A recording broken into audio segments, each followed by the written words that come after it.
Hello बच्चों, नमस्कार। तो अपना मेन टॉपिक चल रहा है पैरेलल प्लेट कैपेसिटर, जिसमें हमने पैरेलल प्लेट कैपेसिटर क्या होता है ये पढ़ा। उसके अंदर एनर्जी स्टोर कितनी रहती है ये भी हमने पढ़ा। और इससे पिछले वीडियो में हमने पढ़ा कि अगर उन प्लेट्स के बीच में हम कोई डाइलेक्ट्रिक रख दें तो कैपेसिटेंस में क्या फ़र्क आता है। इतना सब पढ़ने के बाद में आज हम एक नए पॉइंट पर पहुंचे हैं इसमें, और वो है अपना कॉम्बिनेशन ऑफ कैपेसिटर। अब हमें कैपेसिटरों का जो विभिन्न संयोजन है वो देखना है। देखिए, कैपेसिटर का जो कॉम्बिनेशन है वो हम दो प्रकार से कर सकते हैं। या तो उनका करेंगे सीरीज कॉम्बिनेशन, या फिर उनका करेंगे हम पैरेलल कॉम्बिनेशन, अर्थात श्रेणी क्रम संयोजन या समांतर क्रम संयोजन। इनके बारे में आप 10th क्लास में पढ़ चुके हैं, जहाँ पे आप प्रतिरोधों के बारे में पढ़ते हैं, रेजिस्टेंस के बारे में। सेम वही चीज़ है, श्रेणी क्रम और समांतर क्रम। तो चलिए शुरू करते हैं आज का अपना टॉपिक, कॉम्बिनेशन ऑफ कैपेसिटर। तो सबसे पहला सवाल यही आता है कि इन कैपेसिटर का ये दो टाइप का जो कॉम्बिनेशन हमने बताया है वो करने की आवश्यकता क्यों होती है। तो देखिए, हमें विभिन्न जगह की आवश्यकता की रिक्वायरमेंट के अनुसार कहीं हमें अधिक कैपेसिटेंस का कैपेसिटर बनाना पड़ता है, कहीं हमें अपने पास में जो उपलब्ध कैपेसिटर हैं उनकी सहायता से उनसे भी कम कैपेसिटेंस का कैपेसिटर बनाना पड़ सकता है। तो ये आवश्यकता की पूर्ति के करने के लिए ही इनका कॉम्बिनेशन करके जो उपलब्ध कैपेसिटर होते हैं उन्हीं से ही हम या तो अधिक कैपेसिटेंस का बना सकते हैं या उनसे ही कम कैपेसिटेंस का कैपेसिटर बना सकते हैं। तो कॉम्बिनेशन का इतना ही फ़ायदा होता है कि जितना रिसोर्सेज अपने पास में है उसकी सहायता से हमें जिस प्रकार की कैपेसिटेंस की आवश्यकता होती है या जिस प्रकार के वोल्टेज या पोटेंशियल डिफरेंस की आवश्यकता होती है वो हम प्राप्त कर सकते हैं। अब जैसे मान लीजिए आपके पास में दो ही कैपेसिटर हैं। अब आपको आवश्यकता, मान लीजिए पहली कंडीशन में ये हुई कि आपके पास में जो कैपेसिटर हैं उससे भी कम कैपेसिटेंस का आपको एक कैपेसिटर चाहिए। तो अब आप क्या करेंगे, अब आप इन कैपेसिटर को सीरीज कॉम्बिनेशन करेंगे। सीरीज कॉम्बिनेशन करते हैं तो हमें जो कैपेसिटेंस के अपने पास में कैपेसिटर हैं उनसे भी कम कैपेसिटेंस वाला कैपेसिटर प्राप्त होता है। इसी प्रकार से मान लीजिए अब आपको ये दो कैपेसिटर, उनसे अधिक कैपेसिटेंस की कैपेसिटर की आवश्यकता है। तो अब आपको यहाँ पे पैरेलल कॉम्बिनेशन करना पड़ेगा। तो फ़ायदा इन कॉम्बिनेशन का यही है कि अपन मन चाहे कैपेसिटेंस वाला कैपेसिटर बना सकते हैं। तो मैंने दो टाइप बताए आपको कॉम्बिनेशन ऑफ कैपेसिटर में, एक है सीरीज कॉम्बिनेशन और दूसरा है पैरेलल कॉम्बिनेशन। आपको मैं यहाँ पे थोड़ा सा आइडिया दे दूँ कि सीरीज कॉम्बिनेशन किस प्रकार से होता है और पैरेलल कॉम्बिनेशन किस प्रकार से होता है। जब हम एक कैपेसिटर की दूसरी प्लेट को दूसरे कैपेसिटर की पहली प्लेट से कनेक्ट कर देते हैं, देखिए ये कैपेसिटर नंबर 1 है और ये 2 है। इस कैपेसिटर की ये वाली पहली प्लेट है और ये दूसरी प्लेट है। हमें सीरीज कॉम्बिनेशन करने के लिए क्या करना होगा, इसकी ये जो दूसरी प्लेट है इसको जो अदर कैपेसिटर है उसकी पहली प्लेट से कनेक्ट कर देंगे, और ये वाली जो पहली है इसको हम बैटरी से कनेक्ट कर देते हैं और इसकी ये दूसरी है इसको बैटरी के दूसरे टर्मिनल से कनेक्ट कर देते हैं। तो ये जो कॉम्बिनेशन है ना, ये है सीरीज कॉम्बिनेशन। सीरीज कॉम्बिनेशन की खास बात ये होती है इसमें चार्ज है वो सेम रहता है, पोटेंशियल है वो अलग अलग होता है। बात करें अगर हम पैरेलल कॉम्बिनेशन की, तो उसका भी मैं आपको थोड़ा सा आइडिया दे देता हूँ कि अगर एक ही पॉइंट पर आपके जो कैपेसिटर हैं उनकी प्रथम प्लेट जुड़ी हुई हो, जैसे इस प्रकार से, तो ये जो कॉम्बिनेशन है वो होता है पैरेलल। ये पैरेलल कॉम्बिनेशन, यहाँ पे आपका जो पोटेंशियल डिफरेंस है या पोटेंशियल है वो सेम रहेगा, लेकिन चार्ज है ना वो चेंज होगा यहाँ पे। क्लियर है। तो बस इतना सा डिफरेंस होता है इनके अंदर। इसी के आधार पर या तो कम कैपेसिटेंस का कैपेसिटर बनता है या अधिक कैपेसिटेंस का कैपेसिटर बनता है। तो चलिए एक एक को समझते हैं। शुरू करते हैं अपना सीरीज कॉम्बिनेशन। तो सीरीज कॉम्बिनेशन के लिए मैंने बताया कि प्रत्येक कैपेसिटर की प्लेट है वो आपस में एक दूसरे से डायरेक्टली कनेक्ट होती हैं। देखिए किस प्रकार से। इस वाले कैपेसिटर की ये दो प्लेट्स हैं, ये एक कैपेसिटर बना अपना। अब सीरीज कॉम्बिनेशन में क्या होगा, अपने पास में ये एक अदर कैपेसिटर होगा और वो इससे इस प्रकार डायरेक्टली कनेक्ट होगा। तो इसकी जो ये सेकंड प्लेट है वो इस सेकंड कैपेसिटर की फर्स्ट प्लेट से डायरेक्टली कनेक्टेड। बिल्कुल इसी प्रकार का कॉम्बिनेशन होता है अपना सीरीज कॉम्बिनेशन। तो हमने 3 कैपेसिटरों का सीरीज कॉम्बिनेशन किया है। अब हम क्या करेंगे, इनको बैटरी से कनेक्ट कर देंगे।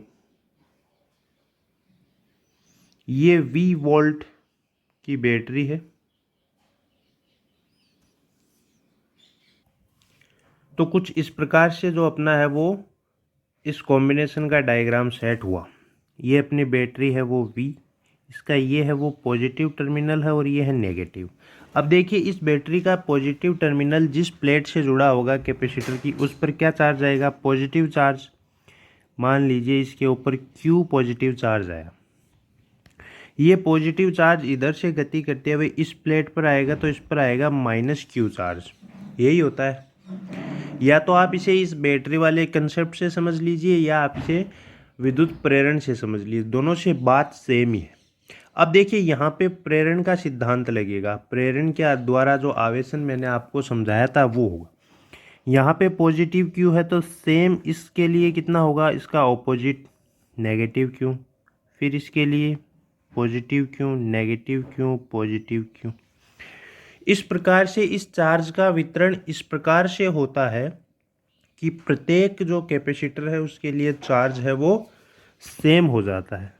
अर्थात तीनों कैपेसिटर के ऊपर चार्ज है वो कितना होगा, Q होगा। तो इसका चार्ज भी कितना है, Q, इसका भी Q और इसका भी Q। और आपको पता है कि सीरीज कॉम्बिनेशन में पोटेंशियल है वो डिफरेंट होता है। इस वाले कैपेसिटर के लिए जो पोटेंशियल है वो V1, इसके लिए है वो V2 और थर्ड के लिए है वो V3। और हमने ये कैपेसिटर हैं वो डिफरेंट टाइप की कैपेसिटेंस के लिए हैं। जिस ये पहले वाले की कैपेसिटेंस C1, C2 और C3। अब हमें यहाँ पे पैरेलल कॉम्बिनेशन में इनकी कैपेसिटेंस निकालनी है कि इन तीनों को सीरीज कॉम्बिनेशन करेंगे तो जो नेट कैपेसिटर बनेगा उसकी कैपेसिटेंस कितनी प्राप्त होती है, क्या वो इनसे ज़्यादा होती है या इनसे कम प्राप्त होती है। तो कैपेसिटर के लिए कैपेसिटेंस का फॉर्मूला होता है C equals to Q/V। Capacitance का फॉर्मूला तो यही होता है। यहाँ से V इक्वल्स टू हमें क्या प्राप्त होगा, पोटेंशियल बराबर Q/C। ये वाला फॉर्मूला हम यहाँ पे काम में लेंगे। किस प्रकार से लेंगे, देखिए नंबर 1 की बात करते हैं V1 की। तो V1 की वैल्यू हमें कितनी प्राप्त होगी, V1 क्या है, पोटेंशियल ऑफ कैपेसिटर नंबर 1। तो V1 equals to Q/C1, V2 Q/C2, V3 Q/C3। यही हुआ। अब देखिए मान लीजिए ये अपना एक पॉइंट A है और ये पॉइंट B है। तो जो टोटल पोटेंशियल होगा पॉइंट A से B के बीच में वो क्या होगा, V1, V2 और V3 का योग। बिल्कुल। तो यहाँ पे हम निकालते हैं total potential between A and B। A और B के बीच का टोटल पोटेंशियल है वो कितना होगा, उसको हम मान लेते हैं कैपिटल V। वो होगा V1, V2, V3। तो V equals to Q upon C1, Q upon C2 and Q upon C3। अब देखिए यहाँ का जो टोटल है पोटेंशियल वो हमें प्राप्त हो चुका है, वो है V। क्लियर है। चार्ज जो टोटल है वो सेम है तीनों का, कितना है Q, और इनकी जो नेट आपकी कैपेसिटेंस है या इसकी जो तुल्य धारिता है इन तीनों की, वो हम मान लेते हैं CS। क्या मान लेते हैं? CSS यहाँ पे सीरीज कॉम्बिनेशन को दर्शा रहा है।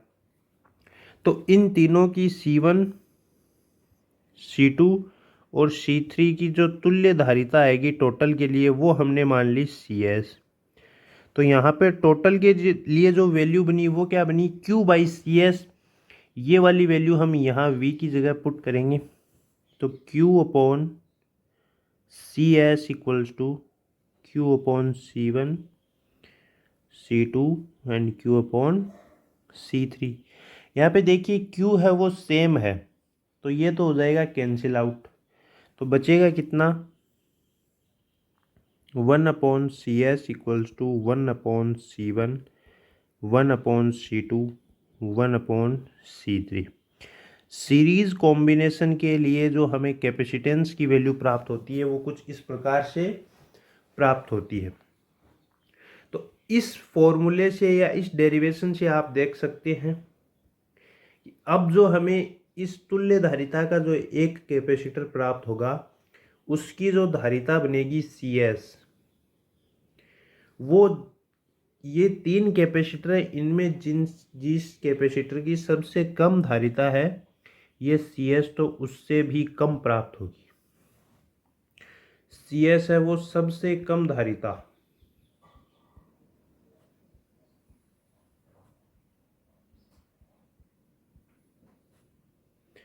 सबसे कम धारिता कैपेसिटर से भी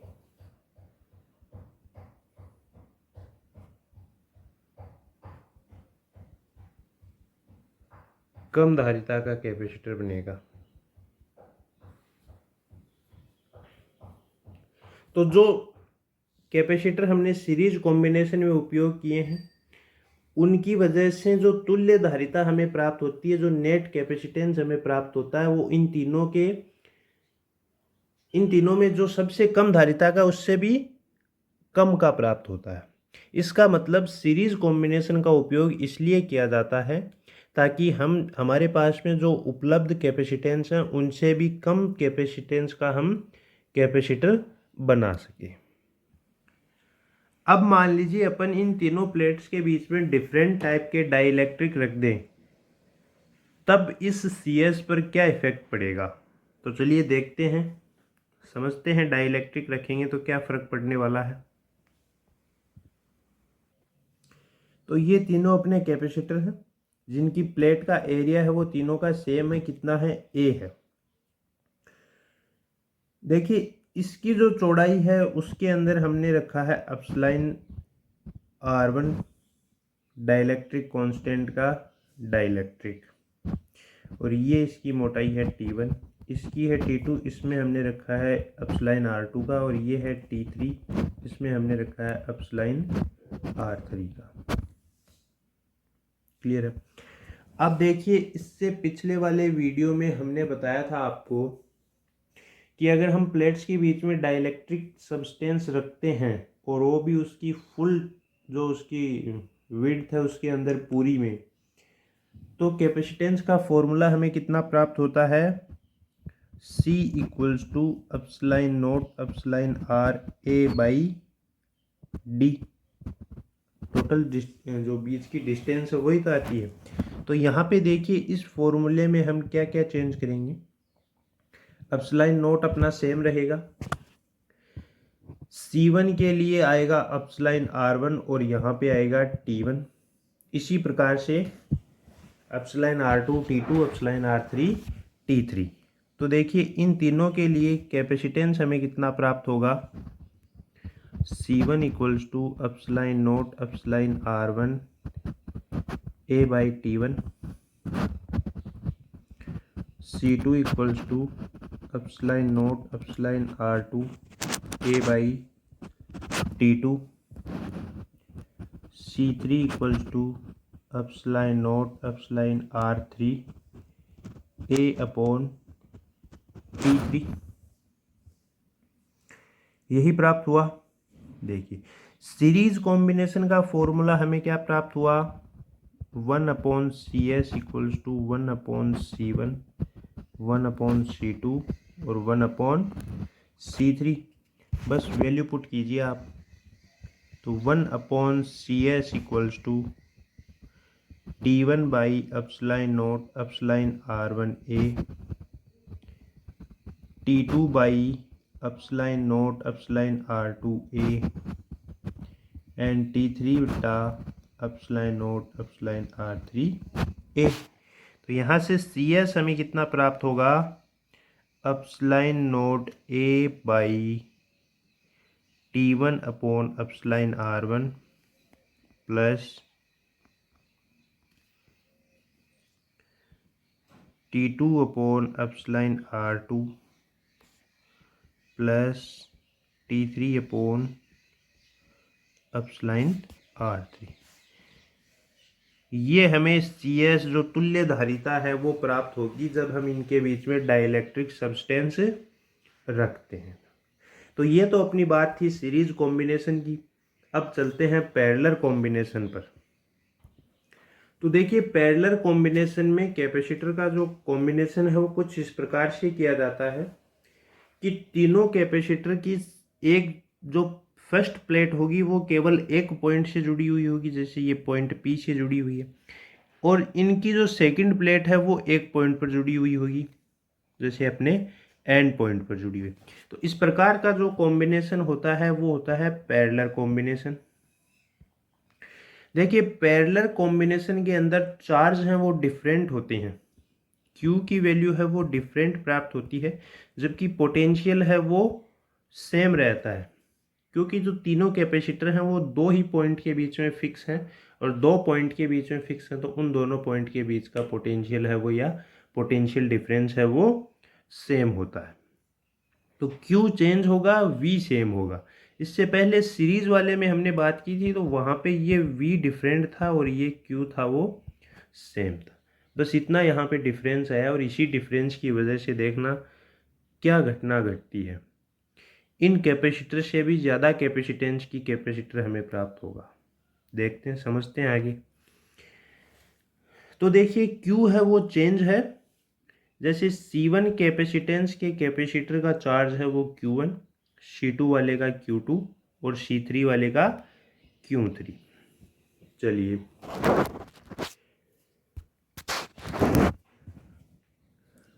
फॉर्मूले पे चलते हैं। C equals to Q by V, यहाँ से Q बराबर कितना आएगा, CV। फर्स्ट वाले के लिए बात करें तो Q1 बराबर C1V, सेकंड के लिए Q2 बराबर C2V एंड थर्ड के लिए C3V। अगर हम इसके टोटल चार्ज की बात करें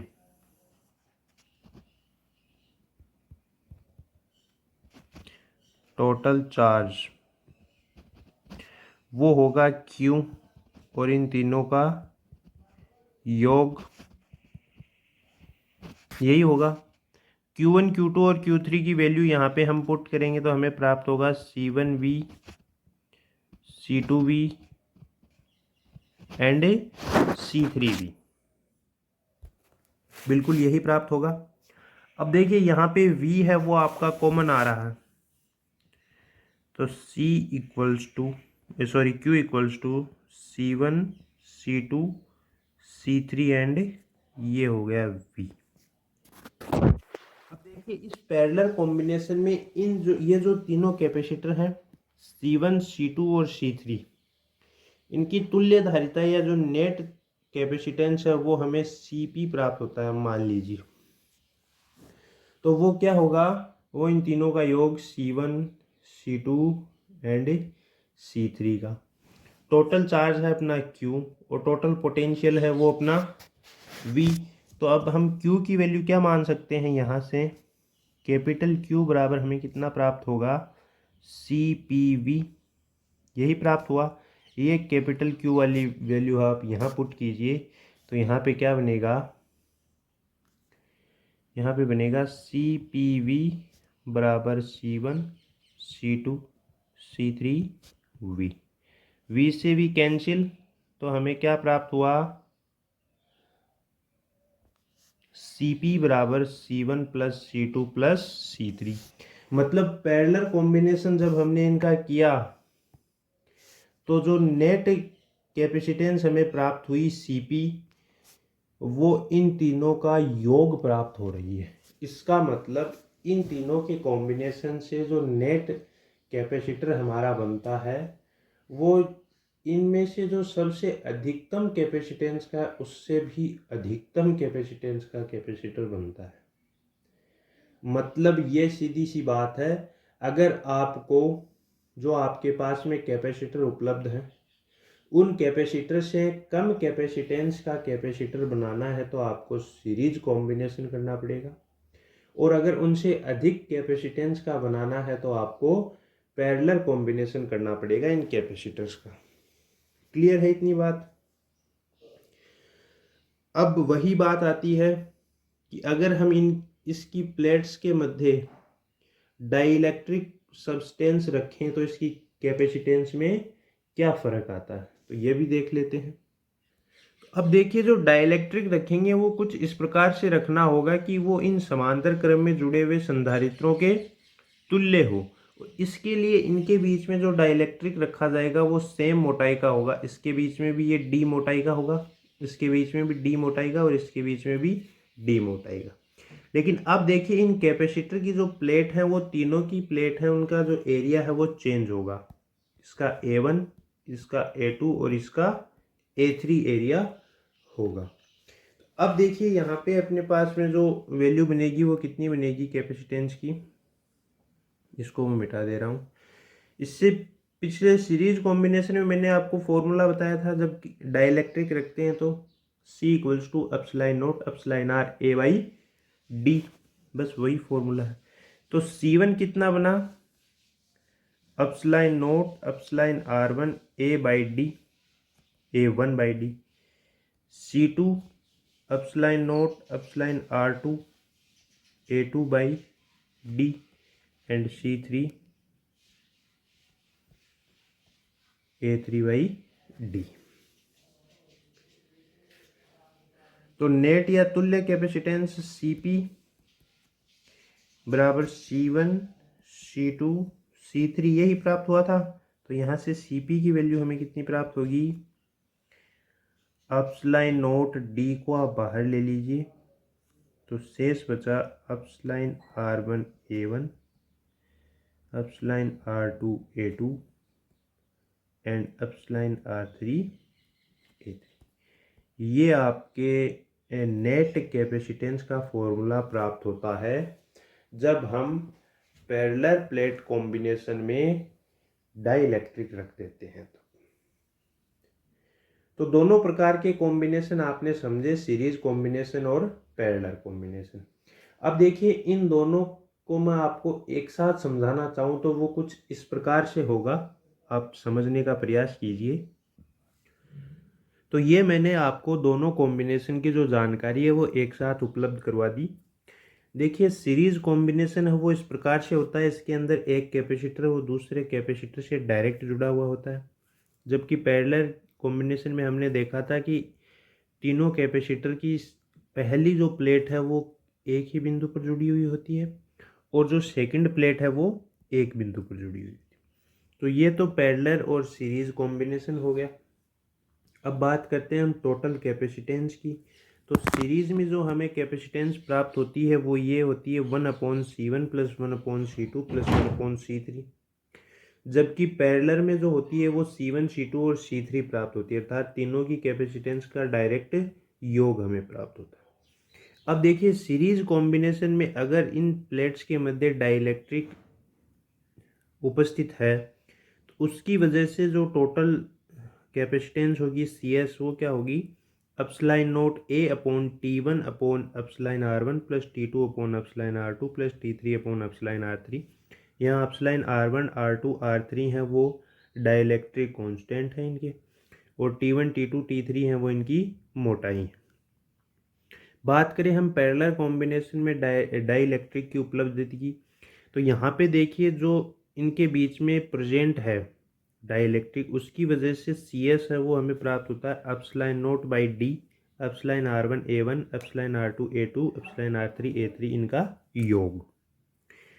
अब देखिए जो मेन डिफरेंस है सीरीज एंड पैरेलल में वो ये है कि सीरीज कॉम्बिनेशन में जो हमें टोटल इनकी कैपेसिटेंस प्राप्त होती है वो हमें बहुत कम, सबसे कम प्राप्त होती है।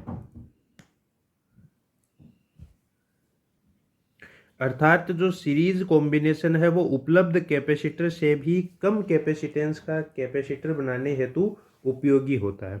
जैसे मान लीजिए C1 C2 और C3 अपने पास में कैपेसिटर थे, ये इस प्रकार है इनकी कैपेसिटेंस कि C1 की है वो सबसे ज़्यादा है और C3 की है वो सबसे कम है, लेकिन जो CS प्राप्त होती है वो इनसे भी कम प्राप्त होती है।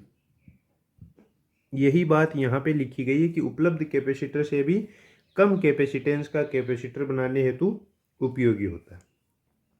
जबकि जो पैरेलल कॉम्बिनेशन है वो किस लिए उपयोगी है, वो है कि जो उपलब्ध कैपेसिटर है उससे भी अधिक कैपेसिटेंस का कैपेसिटर बनाने के लिए। जैसे मैंने बताया था कि C1 है वो सबसे ज़्यादा है, उसके बाद में C2 और उसके बाद में C3 है, लेकिन पैरेलल के लिए जो टोटल कैपेसिटेंस प्राप्त होती है वो इन सब से ज़्यादा प्राप्त होती है। यही बात यहाँ पे कही गई है। तो ये आपने इन कैपेसिटर्स का दो टाइप का कॉम्बिनेशन देखा, सीरीज एंड पैरेलल। अब हम देखते हैं इस कॉम्बिनेशन की वजह से इनके अंदर एनर्जी कितनी स्टोर हो पाती है। तो नेक्स्ट टॉपिक है एनर्जी स्टोर का। तो ये टॉपिक है अपना एनर्जी स्टोर्ड इन कॉम्बिनेशन। दोनों कॉम्बिनेशन की वजह से कितनी एनर्जी है वो स्टोर हो पाती है कैपेसिटर के अंदर। देखिए एनर्जी का स्टोर जो एनर्जी है उसका फॉर्मूला आपने देखा था, U equals to 1/2 Q square by C। ये फॉर्मूला मैंने आपको पढ़ाया था एनर्जी स्टोर्ड इन कैपेसिटर में, बिल्कुल पढ़ा चुका हूँ। आप वो वीडियो अगर आपको नहीं याद है तो आप दोबारा देखिए। तो ये अपना फॉर्मूला होता है एनर्जी स्टोर का। इतनी एनर्जी है वो कैपेसिटर के अंदर स्टोर होती है जब हम उसको चार्ज करते हैं तब। अब देखिए सीरीज कॉम्बिनेशन की बात करते हैं हम। सबसे पहले सीरीज कॉम्बिनेशन के लिए कैपेसिटेंस है वो कितनी होती है, तो 1/CS बराबर 1/C1 प्लस 1/C2। मान लीजिए अपने पास में n कैपेसिटर जुड़े हुए हैं, तो ये उसकी CS होती है। अब देखिए इसका ये जो CS है वो अगर हम फॉर्मूले में वैल्यू रखें तो हमें एनर्जी की वैल्यू प्राप्त होती है। तो देखिए U इक्वल्स टू कितनी होगा 1/2 Q स्क्वायर बाई CS हो जाएगा फॉर्मूले से। CS की यहाँ पे आप वैल्यू रखिए, इसको आप क्या लिख सकते हैं Q square by 2 into 1/CS। तो U equals to Q square by 2 1/C1 1/C2 to 1/CN। तो ये क्या बना Q square by 2C1 Q square by 2C2 से लेकर के Q स्क्वायर बाई 2CN। अब देखिए U बराबर तो होता है Q स्क्वायर बाई 2C। तो अगर U स्क्वायर बटा 2C1 हो तो ये U क्या हो जाएगा U1 मान सकते हैं हम इसके लिए, और C2 आएगा तो उसको हम U2 मान सकते हैं। तो इस प्रकार से जो नेट रिजल्टेंट हमें प्राप्त होता है वो क्या होता है U1 plus U2 dash dash dash UN। तो इतनी एनर्जी है वो इस प्रकार से स्टोर होती, अर्थात प्रत्येक कैपेसिटर की जो एनर्जी है उनका योग होता है वो इस सीरीज कॉम्बिनेशन में टोटल एनर्जी स्टोर रहती है। अब बात करते हैं हम पैरेलल के लिए। पैरेलल कैपेसिटर में कैपेसिटेंस होती है वो क्या होती है, डायरेक्ट योग। तो U इक्वल्स टू, यहाँ पे हम फॉर्मूला लगाएंगे 1/2 CP_V²। देखिए एनर्जी का एक फॉर्मूला मैंने यह भी बताया था आपको, U इक्वल्स टू 1/2 CV²। तो Q वाला तो हम उस कॉम्बिनेशन के लिए लगाएंगे जहाँ पे चार्ज सेम है, और V वाला फॉर्मूला है वो हम उस कॉम्बिनेशन के लिए लगाएंगे जहाँ पोटेंशियल सेम है, और पोटेंशियल है वो पैरेलल कॉम्बिनेशन में सेम है। तो यहाँ पे हमने ये फॉर्मूला लगाया, तो यहाँ पे C है वो CP है इसका रिजल्टेंट। तो ये फॉर्मूला हमें मिला, हमें इसकी वैल्यू पुट करनी है। तो 1/2 C1 प्लस C2 से लेकर के Cn और V² सॉरी। तो देखिए U इक्वल्स टू प्राप्त होता है 1/2 CV²। तो U1 कितना होगा 1/2 C1V², और U2 कितना होगा 1/2 C2V²।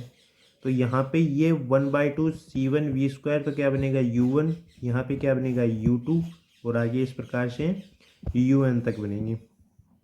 तो यहाँ से जो एनर्जी, नेट एनर्जी हमें प्राप्त हुई वो कितनी है, U1 प्लस U2 से लेकर के UN तक, अर्थात प्रत्येक कैपेसिटर की वजह से जो एनर्जी है उन सब का टोटल योग हमें टोटल एनर्जी के रूप में प्राप्त हुआ।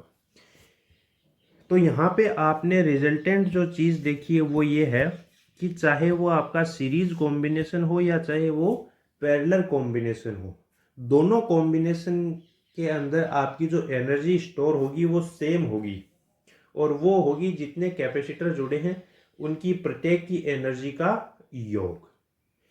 तो ये अपना आज का टॉपिक था, कॉम्बिनेशन ऑफ कैपेसिटर, जिसमें हमने दो कॉम्बिनेशन देखे, सीरीज एंड पैरेलल।